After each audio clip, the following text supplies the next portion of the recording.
into executive section. Jeanette, 1 second. Go ahead, go public. Go. So moved.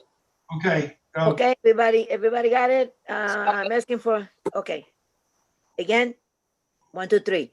I'm asking for a motion to adjourn into executive session to discuss possible litigation, personal matters, and the performance of 2 particular employees. May I have a motion? I'll make the motion. Second. Motion, all in favor? Any questions? Nope. All in favor? Aye. Aye, okay. Motion carry 6-0. Okay, I now am muting. we got to mute and we're gonna be out of here.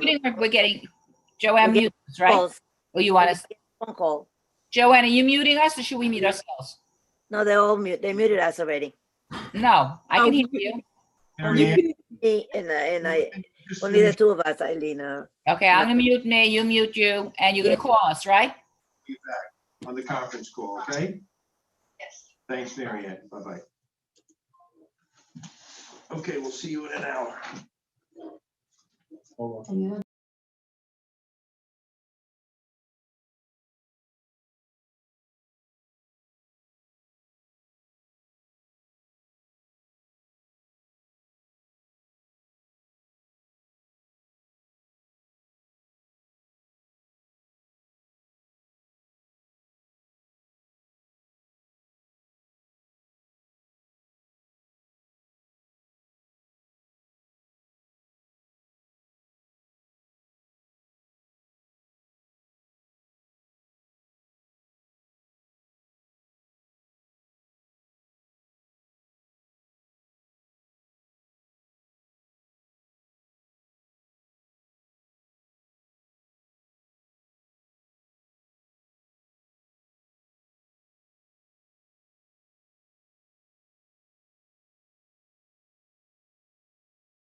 Okay, everybody.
Okay, is that Mike, I hope? Remember, you're being recorded. Mm-hmm. I'm unmuting me.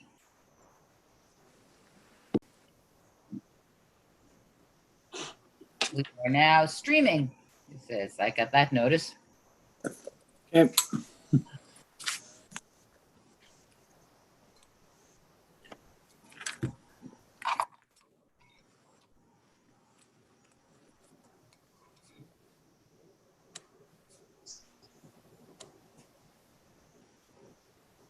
As soon as Mike comes in, and we have Are we all one here? more.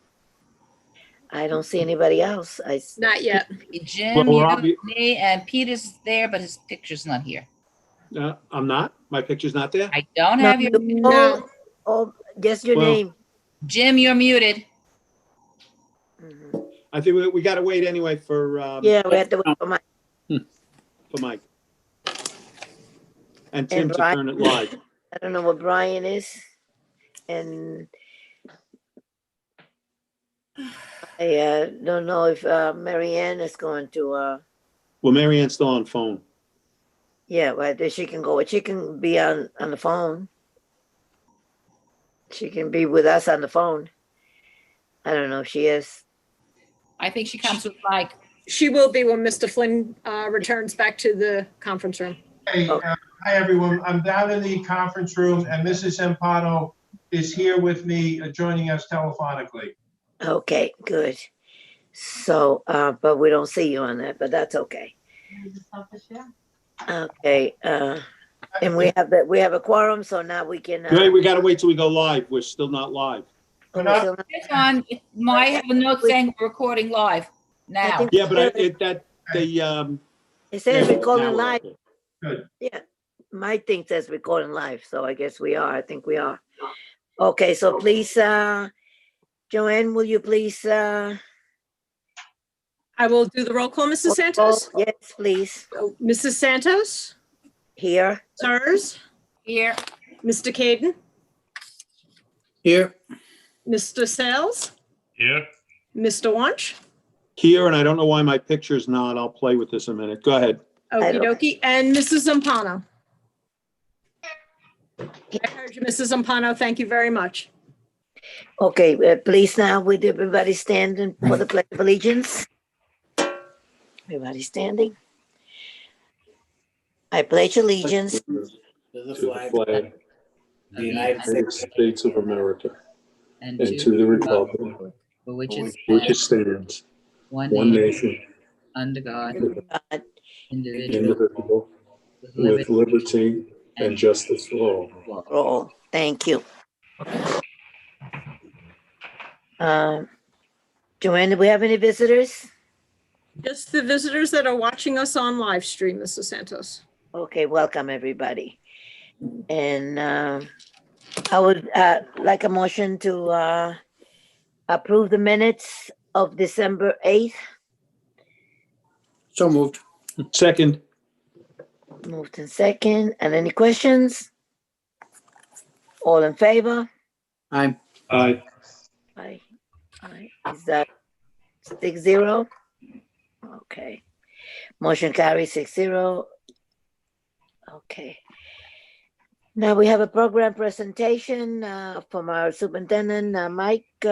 We have, Mike, will you please introduce our program? Thank you, Mrs. Santos. Tonight, we have Mr. Chris Kelly, who's the chairperson of our technical advisory board. He's in charge of the Local 25 training program for the electricians union. He was unable to join us tonight due to a COVID-19 issue. So in his place, I've asked for Nancy Kelsey, our Executive Director of Career and Technical Education, if she would please present the annual report. Mrs. Kelsey, are you with us tonight? Yes, thank you. Thank you, Mike. Good evening, everyone, and a very happy new year to each and every one of you. Happy and healthy new year. On behalf of Chris Kelly, the chairperson of the governing CTE Council, he apologizes for not being here tonight but wishes you each a very happy and healthy new year. And he actually said he looks forward to seeing you again in person real soon. We thank you for once again supporting the efforts of the CTE Advisory Council as well as program committees that meet twice per year. This school year, we hosted all of our meetings virtually. It was quite different, but a huge success due to the commitment of our business and industry partners and our dedicated staff. We're so fortunate to have the support of each and every one of them. I would like to highlight some of the accomplishments from the past year. With the support of our Appearance Enhancement Advisory Committee, we successfully submitted the new secondary aesthetics program for approval from New York State Education Department. This approval ensures that we can award academic credit as well as technical endorsement to the aesthetic students. We've been able to update all of our MAC labs in advertising, graphic design, audio production, digital film, and photography with the latest hardware and software applications. Staff and students are elated to be able to work in the new systems.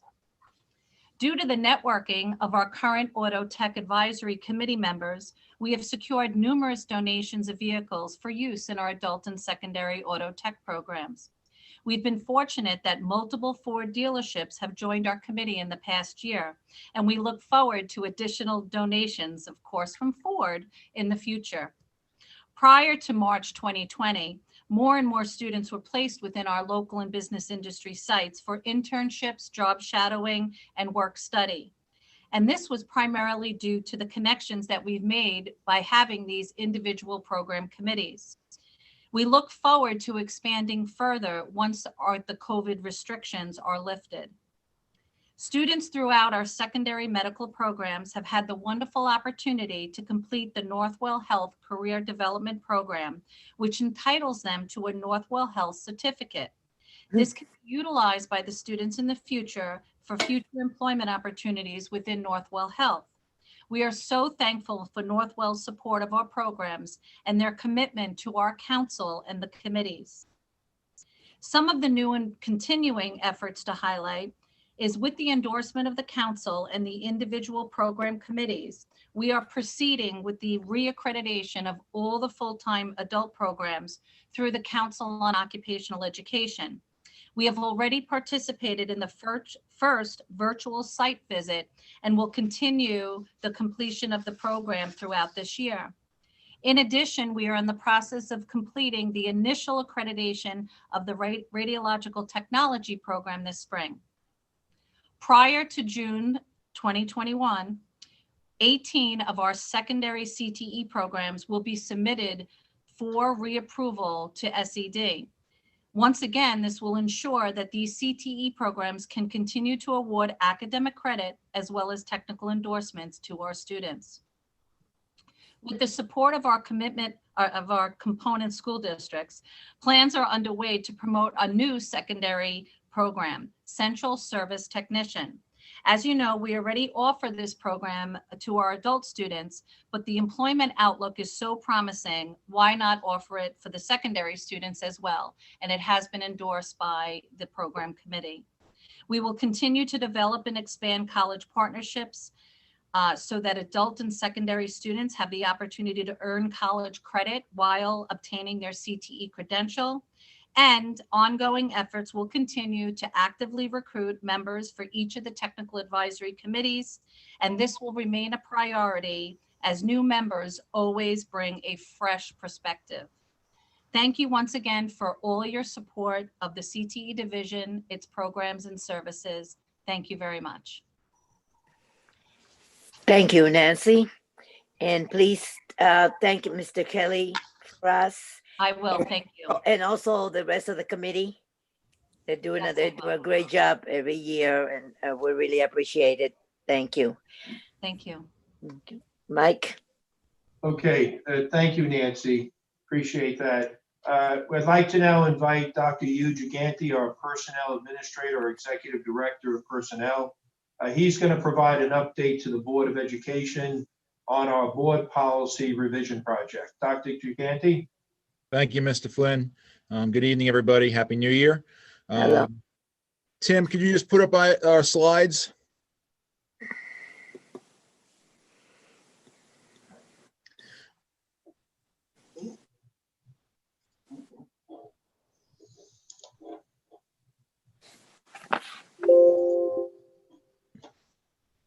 So while Tim is putting up our slides, some of you may remember a couple years ago, we had gone through a process of almost every month having to review and alter some of the Board of Education policies due to new laws, updated regulations, and new requirements.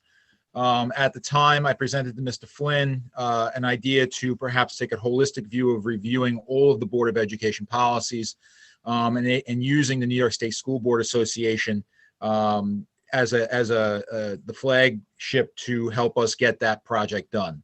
That was pre-COVID, so I wanted to just take a few minutes to share with you where we've been and where our anticipated movement is going in the next year or two. So Tim, could you just forward to the next slide? One of the challenges that we have that we're looking at with New York State School Board Administration is that their number system is different than the number system we use now. So a key piece of our project is taking our current Board of Education policies and mapping them to the policy alignment that the New York State School Boards Association uses. That's something that we're doing internally. It's just really, it's a roadmap. And that's really, we're reviewing these major sections. It's in your packet. It's really the same information that we currently have. It's just numbered in a different order. Tim, next slide, please. This is our timeline, and it started in the spring of 2019. Mr. Flynn brought to you, and you passed a resolution to enter into an agreement with New York State School Boards Association to review and revise our entire Western Suffolk BOCES Board of Education policy set. And we began that process in the summer of 2019. We met with a representative to the revision policy process. She walked us through several key pieces to what we would need to do and what she would do with us. And we began that practice in earnest in September, meeting with the administrative council, talking with the NYSBA representative, and then really getting a framework for how our policy procedure revision was going to work. And we started doing some of that initial work in October through March of 2020.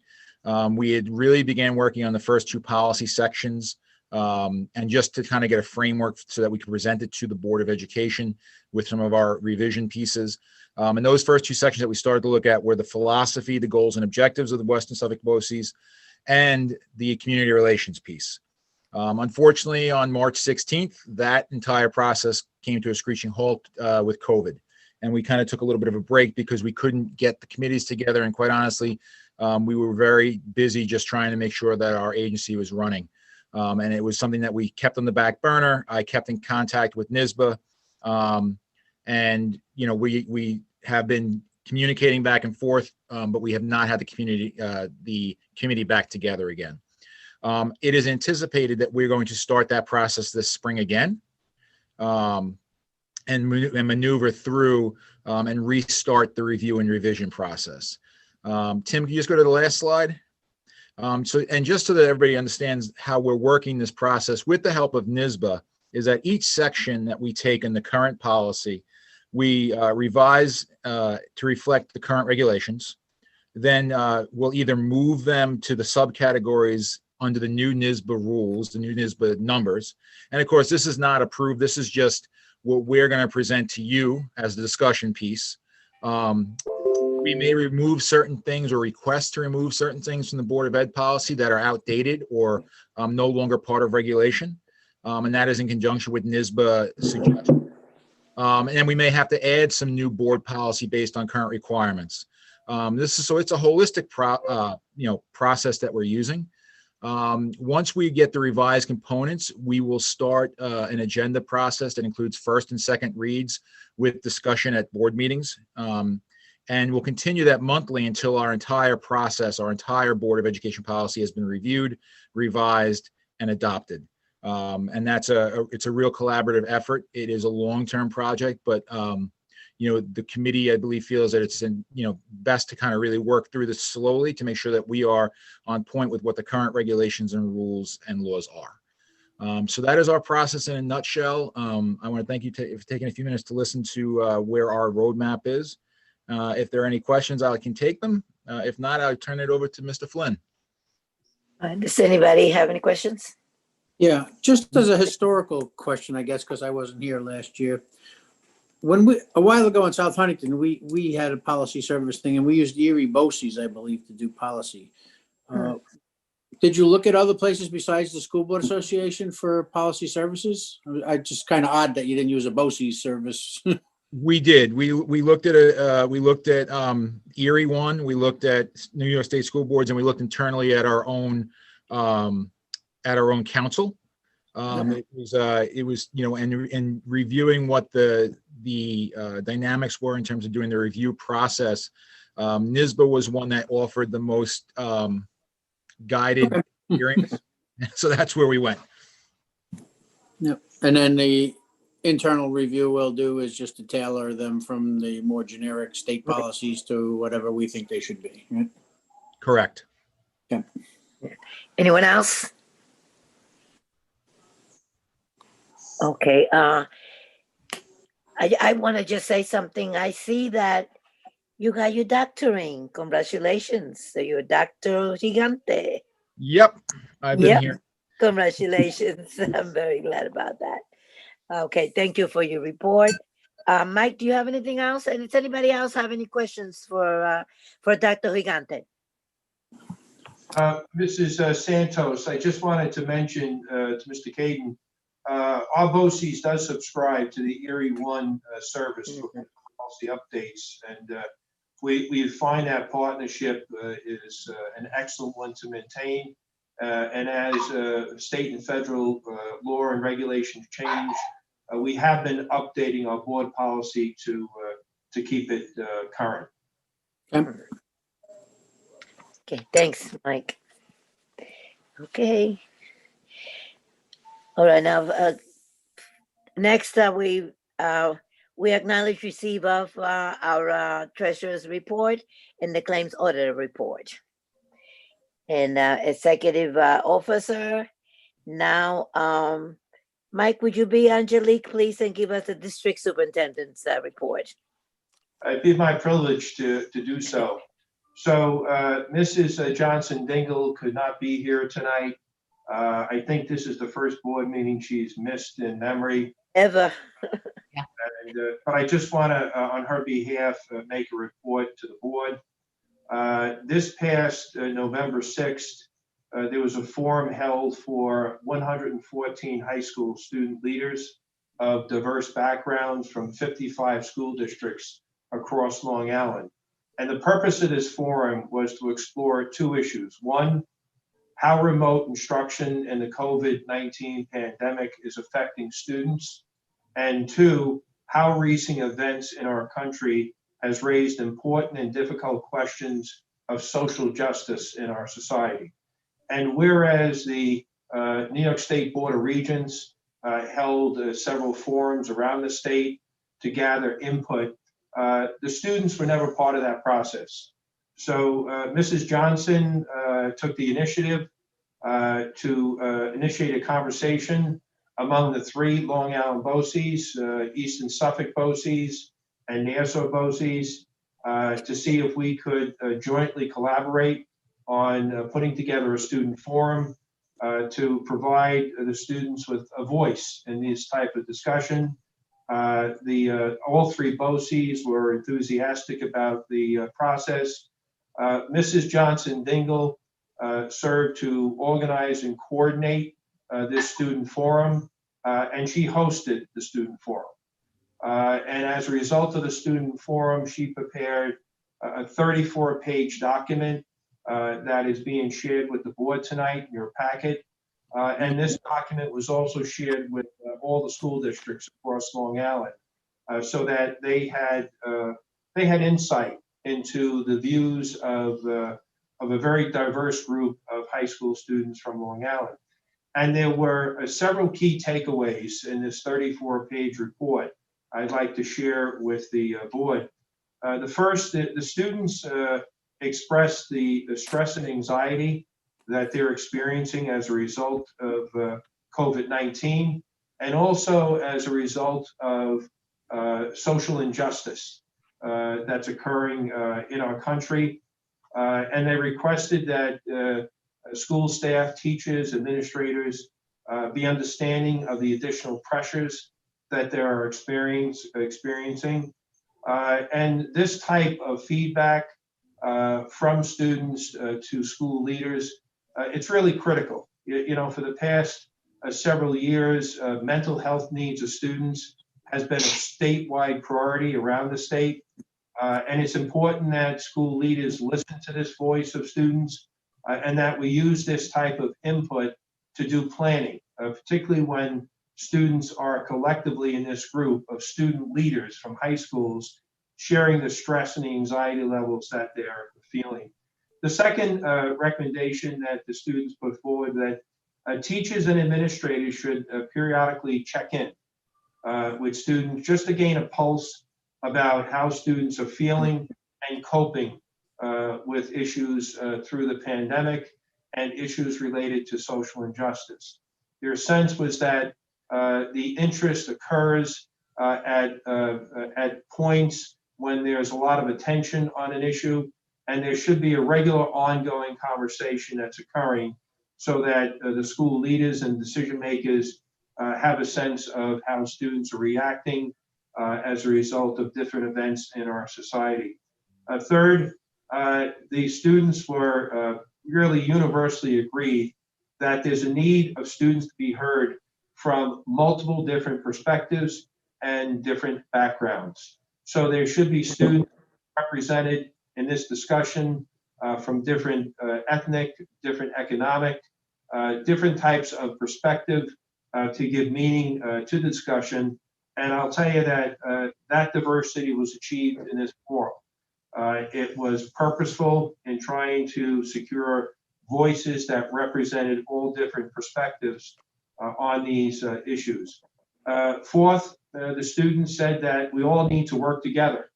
Students have to take responsibilities along with school leaders to work collaboratively to create a supportive learning environment in which all students can continue to thrive and be heard. And then lastly, the students were very appreciative of the forum. This was a first, to my knowledge, that Mrs. Johnson Dingle put together. Students were very appreciative, very vocal in sharing that that they were hopeful that there was a formal forum to provide an opportunity for student voices to be heard on these very, very important topics.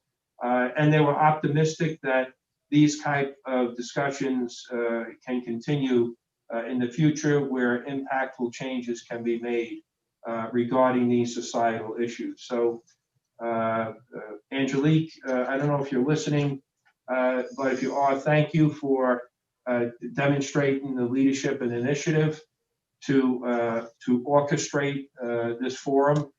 It was a great undertaking. We received all positive feedback from superintendents about the forum. It was a great effort and had a very productive outcome. In addition to that, I'd like to share with the board, there was a recent memo distributed by the New York State Education Department to school districts, and it pertained to school districts reporting attendance for both in-person as well as remote instruction during the current school year. So as the board knows, starting last year and continuing into this year, districts throughout the state are engaging students either in in-person instruction or moving into remote instruction.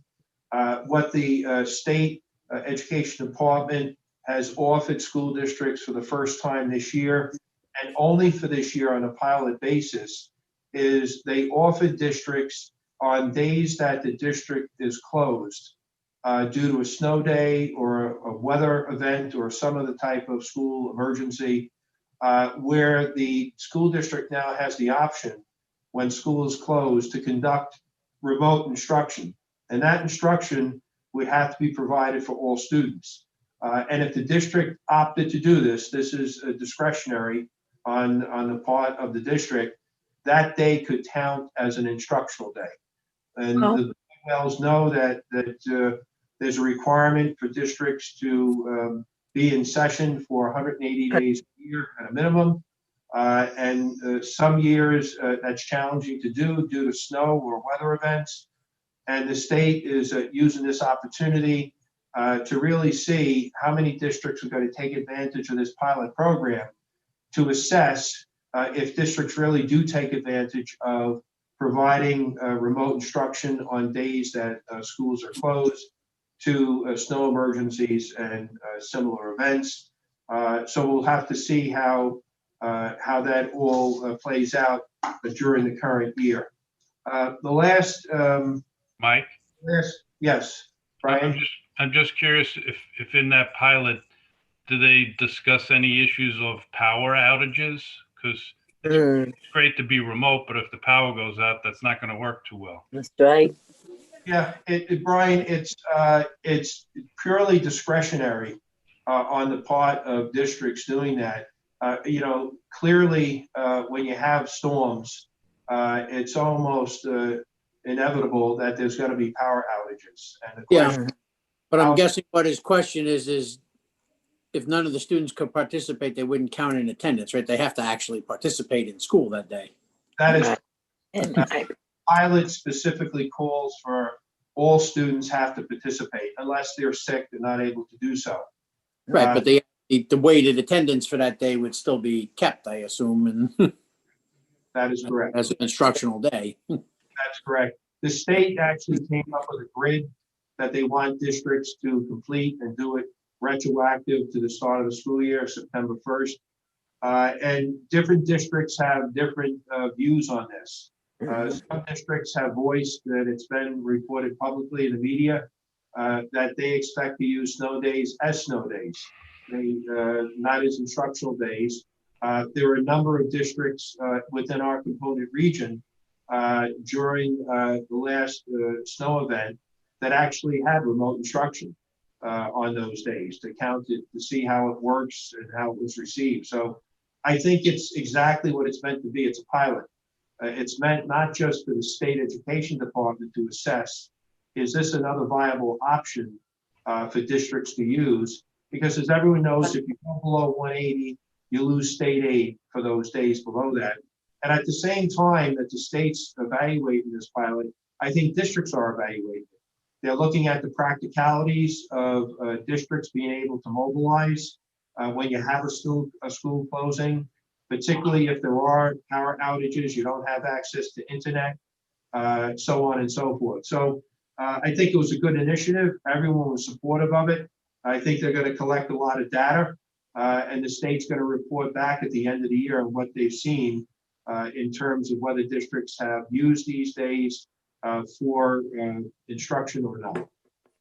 Mike, do the school district have to sign up first? They cannot just say, oh, it's snowing, let's do this. They have to sign up prior to, the snow or whatever happening. No, they don't. So, No? if you have an event, because these events are all unpredictable. Yeah. So whether it's a hurricane or a snowstorm or some other type of event, the presumption is that districts are prepared to do this, and all districts are, because districts have been engaged in remote instruction now going back to last March. So it's a decision that the superintendents are going to make with their boards of education, and what they're going to do is what happened the last time this occurred. I know Huntington, I know South Huntington with 2 districts that went remote instruction on those days. But in those cases, what the superintendents do is they evaluate the event. They assess whether or not this is one where all students could participate. They look at issues involving power outages.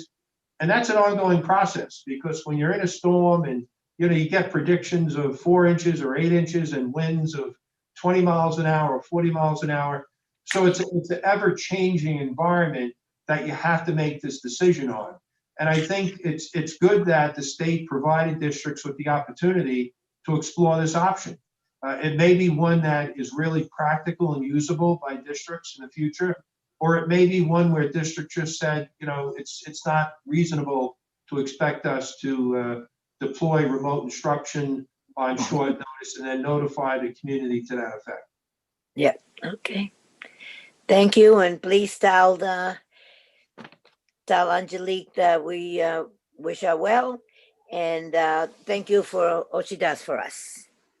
Yes, and just if I may, just to finish out Mrs. Johnson Dingle's presentation, I just wanted to note for her that Mrs. Johnson Dingle came up with an initiative this holiday where she put into place a fundraiser both at Wheatley Heights, where her office is located, as well as in the central office. And the recipient of this fundraiser was the Resurrection House located in Wyandanch. It's a program and a facility that houses individuals with young children who are homeless. And she really did a lot of work in a short period of time, worked with the administration of the Resurrection House facility, secured what the needs of those families are. They asked for gift cards for food to different types of supermarkets to feed the kids. And then there were 17 families. They all have children to be in the house. And we asked what type of toys they were looking for. It was a lot of effort that Angelique put into this, not just to pick up toys, but pick up toys that kids in these families were specifically requesting.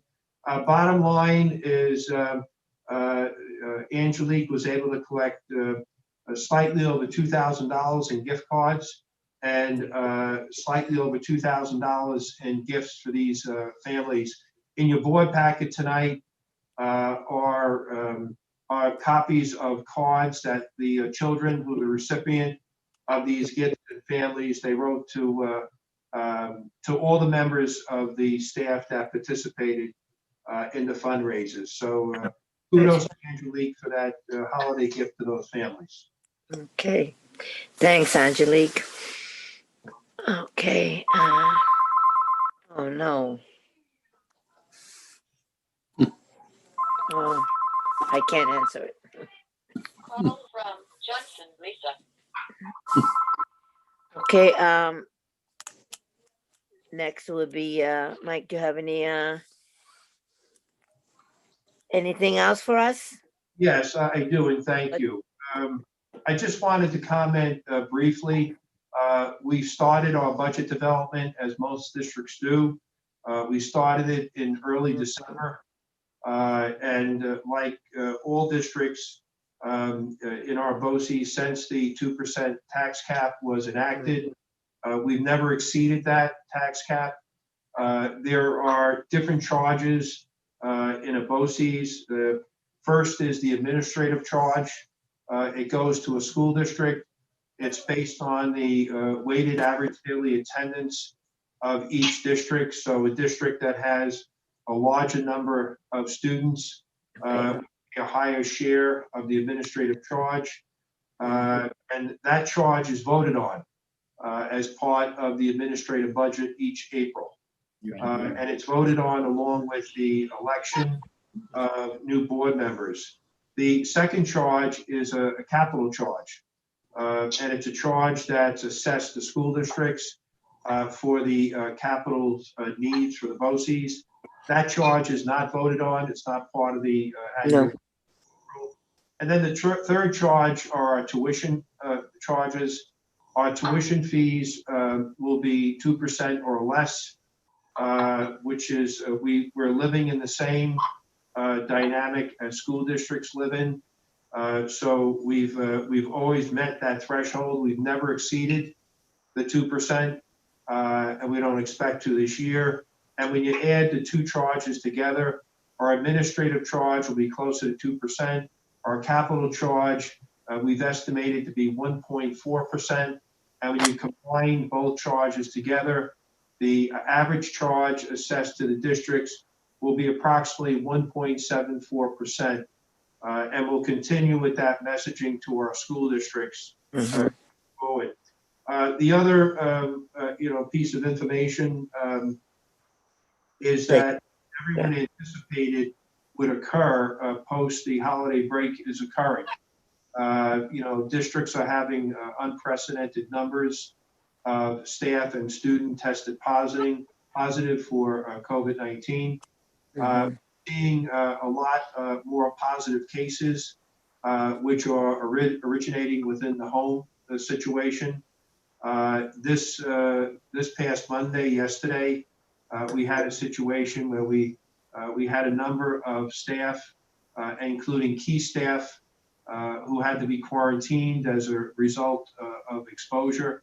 So at the James E. Allen Elementary School and the elementary annex, we changed from in-person to remote instruction as a result of events that occurred at the end of last week. And we expect to change back to in-person on Tuesday, January 19th.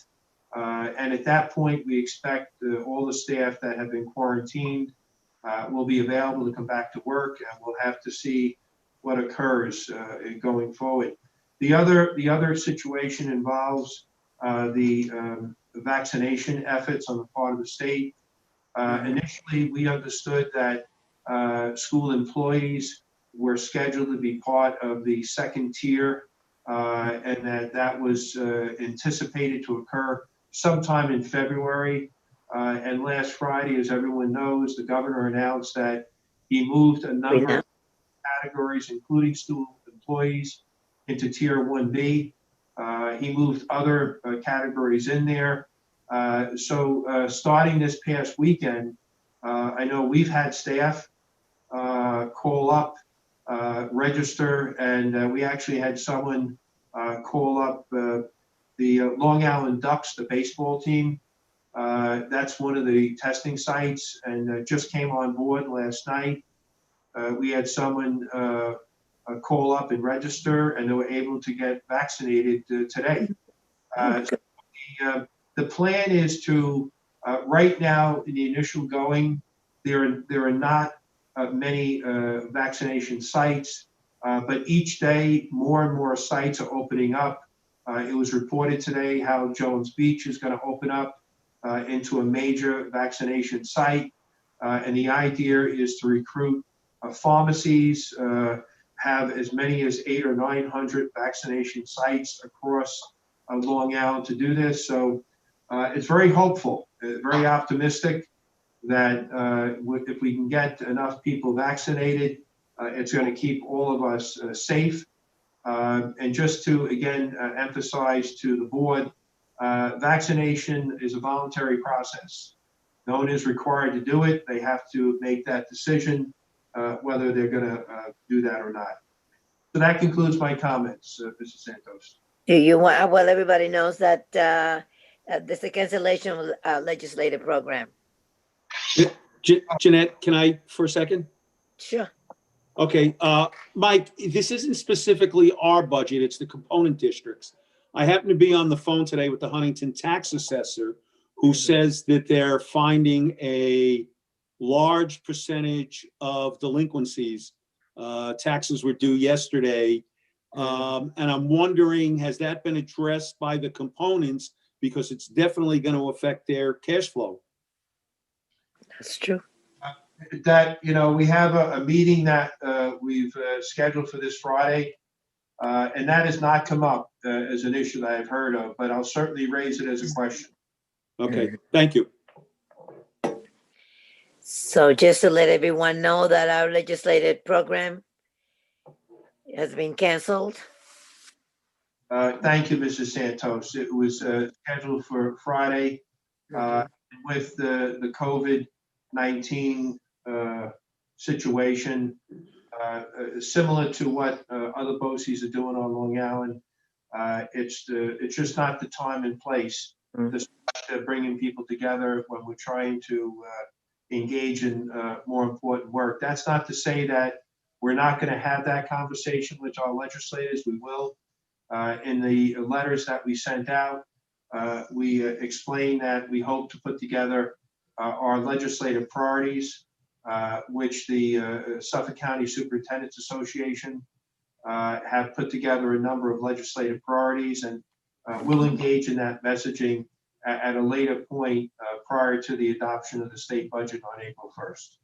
Yeah, and that also does not, we as board members and as community people, we can contact our legislator and contact our own elected officials and ask them to help us to educate our children. So I think with that, it doesn't prelude us for not communicating with them just because we don't have the brunch.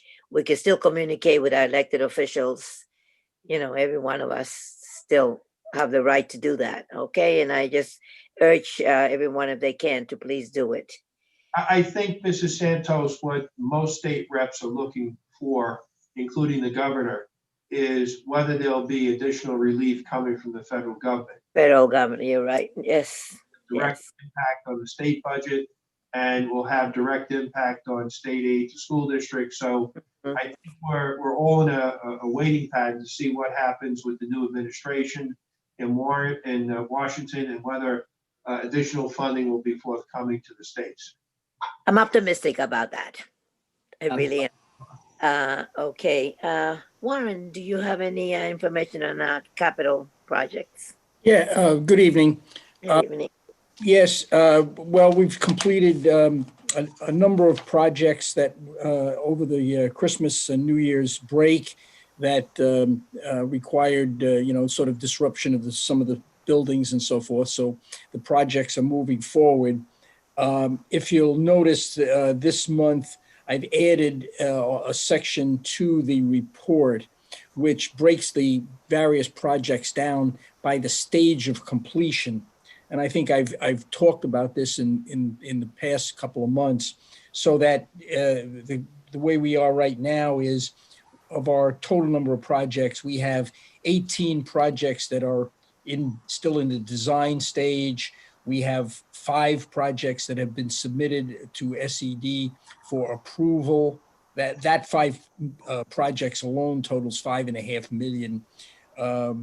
We have 3 projects that are literally in the bid process now that we hope to complete the bids and award perhaps as early as next month. We have 16 projects that are ongoing right now where the work is going on. And we have 8 additional projects where the work is either complete or substantially complete. So that gives you, I think that provides a little bit better snapshot for you of where we are in this process. We're right now in the process of revising our 5-year capital projects plan, which will be the basis for the capital projects that are included in the capital budget for 2021-22, and we'll complete that within the next month or two. If you have any questions, I'd be glad to try. Does anybody have any questions for Warren? Being none, thank you, Warren. Thank you very much. Now, I entertain a consent agenda unless someone would like for me to take out something that they would like to see separately. Peter? Yes, please take out the last item. Was it 9.3? Give me 1 second. I think it's 9.3.5. 9.1? No, not, wait, give me a second. I think it's 9.3.5. 9.3, okay. Yes, 9.3.5, if you could break that out. Okay, that's our last one. Right? Okay. Okay, now, can I have a consent agenda approval for 9.1 till 9.3, then 9.2? No, let's do each group at a time. 9.1 to 9.1, 2, and 3. So moved. Second, Moved in second. Any questions? All those in favor? Aye. aye. Aye. I only heard 3 ayes. 4. I can't hear everybody else. Yeah, I got you, Eileen. I got you, Peter. Jim Brian? raised his hand too. Okay, Brian, Jim said, is in it, Rosemary, Marianne? Yes, Okay. yes. Okay, so that's 6-0 passed. Now may I have a motion to 9.2 to 9.2, 1 to 4, to 4. No, 6, goes to the next page. Oh, next page, we'll have to get to the next page. Okay. 9.2, 1 to 6. 1.2.126. So moved. Peter and Brian. Oh, Brian, did you second or Eileen? Who seconded? Eileen. Whatever. Okay. Whatever, as long as it was second. Any questions? No, all in favor? Aye. Carries 6-0. May I have a motion? Okay, for 9.3 to 9.4. So moved. So move Second. and second. Any questions? All in favor? Aye. Aye. Okay. Motion carries 6-0. I mean, now may I have a motion to for 9.35. 9.35. So moved. Motion. Eileen, motion, any second? Second. Second, motion and second. And any questions? Just when we vote, I want the record to show that I have recused myself from the entire discussion and will so from the vote. Okay. Any further questions? All in favor? Aye. Aye. Okay. Oppose? Recused. Abstain? Abstain. You No, abstaining? no. It's recused. There is a difference. I Okay. wanted to record as You recused. want it? Yeah, okay. Okay, does our clerk have that? Joanne, do you have that? She nodded yes. Yes, I do, Mrs. Santos. Sorry, I had myself unmuted. Oh, you have it so muted. Okay, you got that. That's important. Okay, thank you very much. Does any old business? Any new business? Oh, I'll entertain a motion to adjourn. Does anybody would like to comment on anything prior to adjourning? This is just a personal comment. Nancy Wilson, is it Smile. that cold in your office that you've got like 8 layers and gloves and hand stuff? Who's got gloves on? Look at what Who? she's wearing. Who? Who are you talking about? Nancy Wilson. Who Nancy. are you talking Old about? person. You got dimples. You got dimples, Peter. Okay. Who was that you talking about? Talking about me? No. Nancy I'm in the Wilson. ocean. I'm in the ocean. Oh, Okay. Okay. We will adjourn with a smile. we didn't vote. All in favor? No, we will adjourn. I didn't. You need to vote. We need a motion to adjourn. So moved. Second. Second? You sure we had one? Somebody just seconded it. Yeah, okay. It's been motion and second and nobody wants to say anything. Good night, everybody. Have a happy new year. Yeah, we have to vote. It will be a better year. All in favor? Aye. Aye. Opposed? Good. I think, well, I think it looks like Warren is opposing. No, Warren's not opposed. Good night. Good night, Dr. Good night. Rigat. Have a good rest of the month. Good night. Good Bye. night. Oh, Nancy. Hi, Nancy. How are you? No, Nancy Wilson just came in. She just came in. she was she there. is. You just couldn't see her. I couldn't She's got see her. control. Didn't hear her either. Okay. I'm getting out of control. Good night, everybody. Nice.